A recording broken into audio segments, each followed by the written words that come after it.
ada 4 orang mahasiswa yang mengontrak sebuah rumah dekat dari jalan pinggiran kota. Ada 4 kamar tidur di rumah itu, 2 kamar di lantai atas dan 2 di bawah. Sudah 2 minggu mahasiswa itu tinggal di rumah tersebut. Dari keempat mahasiswa itu ada 1 orang yang sangat pemalas dan hobi tidur, yaitu Harry. Karena sulit dibangunkan, ia jadi sering bangun kesiangan dan melewatkan kuliah. Oleh sebab itu, lama-kelamaan teman-temannya menyerah membangunkan Harry. Suatu hari, Ika, penghuni lantai 2, sebelah kamar Harry bersiap untuk berangkat ke kampus. Ia membuka pintu kamar Harry dan melihatnya sedang tidur menghadap ke tembok. "Harry, bangun, kuliah jam 9, cepat mandi nanti ketinggalan loh," kata Ika sambil mengenakan kemejanya. Ia kemudian keluar lagi dari kamar Harry untuk merapikan pakaian dan rambutnya. Setelah rapi, Ika masuk kembali ke kamar Harry. Harry masih di posisi yang sama. Kali ini Ika mendekati kasur Harry, lalu menggoyang kasur temannya itu sambil berkata, "Bangun, kuliah, aku berangkat duluan loh." Harry tetap bergeming meski sudah digoyang-goyang tubuhnya. Tapi tidak ada tanda-tanda ia akan bangun. Ika yang menyerah kemudian turun ke bawah menuju garasi motor.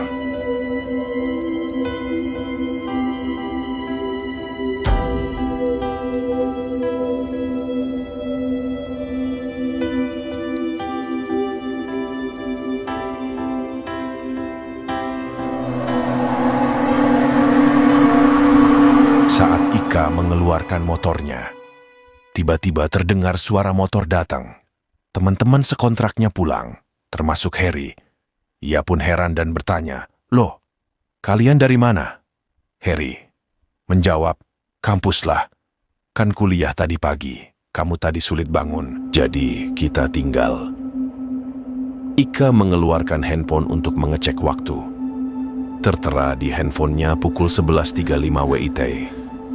Ia kemudian kembali masuk ke rumah, menaiki tangga masuk ke kamarnya sambil berpikir, "Yah, ternyata aku yang kesiangan." Kemudian langkahnya berhenti saat melihat pintu kamar Harry yang masih terbuka. Terus, siapa yang tadi aku bangunkan ya? Jantung Ika berdegup kencang ketika dia menyadari kebenaran yang mencekam. Dia perlahan memindai ruangan. Napasnya tercekat di tenggorokannya. Udara terasa tebal dengan kehadiran yang menyeramkan dan sebuah kedinginan melintas di punggungnya. Dia tidak bisa mengusir perasaan bahwa ada sesuatu yang sangat salah. Tiba-tiba, angin dingin menyapu ruangan, memadamkan lilin yang berkedip di meja samping tempat tidur. Mata Ika membesar ketika dia mendengar bisikan samar-samar bergema dalam kegelapan. Itu suara yang tidak dikenalinya, suara yang seolah-olah berasal dari mana-mana dan tidak dari mana-mana. Instingnya berteriak padanya untuk lari, tetapi tubuhnya terasa lumpuh, terpaku pada tempatnya. Dengan tangan gemetar, dia meraih saklar lampu, tetapi ruangan tetap tenggelam dalam bayangan. Panik merangkulnya saat dia berjuang untuk memahami situasi itu. Lalu, dari sudut matanya, dia melihat sosok muncul dari kegelapan. Itu adalah Harry, tetapi matanya kosong, tanpa kehidupan. Bentuknya yang hantu melayang beberapa inci di atas tempat tidur, senyum jahat tergambar di bibirnya. "Ika." Suaranya bergema, mengirimkan rasa dingin di sepanjang tulang belakangnya. "Kamu seharusnya tidak membangunkanku." Pikiran Ika terhuyung ketika dia menyadari kebenaran yang mengerikan. Harry yang mencoba dia bangunkan bukanlah temannya, tetapi sesuatu yang lain, sesuatu yang jahat yang telah mengambil bentuknya. Dia mundur terhuyung-huyung, jantungnya berdebar keras di dadanya. Saat sosok itu maju ke arahnya, teriakan Ika bergema melalui rumah yang kosong, tidak terdengar oleh dunia luar.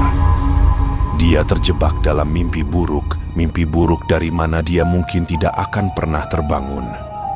Dalam kegelapan yang mencekam, Ika berjuang untuk mengendalikan ketakutannya.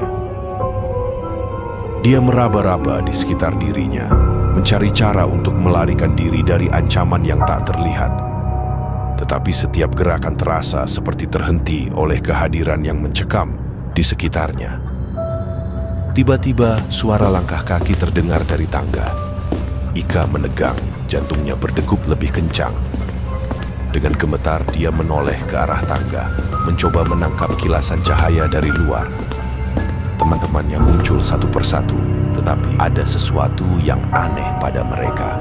Mata mereka kosong, tanpa ekspresi, seperti boneka yang tak bernyawa. Mereka mendekati Ika dengan gerakan lambat dan tak berarti. "Kami telah menunggumu, Ika," kata salah satu dari mereka dengan suara serak yang tidak manusiawi. "Kami semua sudah di sini." Ika merasa nyalinya memudar saat dia menyadari bahwa dia tidak akan bisa melarikan diri. Mereka telah jatuh ke dalam jebakan yang gelap, terperangkap di dalam rumah yang menyimpan rahasia gelap.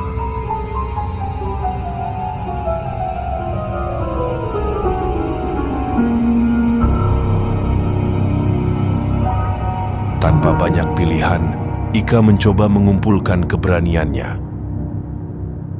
Dia tahu bahwa satu-satunya cara untuk bertahan hidup adalah dengan mengungkapkan kebenaran di balik kejadian mengerikan ini. Dengan langkah ragu, dia memimpin teman-temannya ke ruang tamu, di mana kebenaran yang mengerikan mungkin terungkap.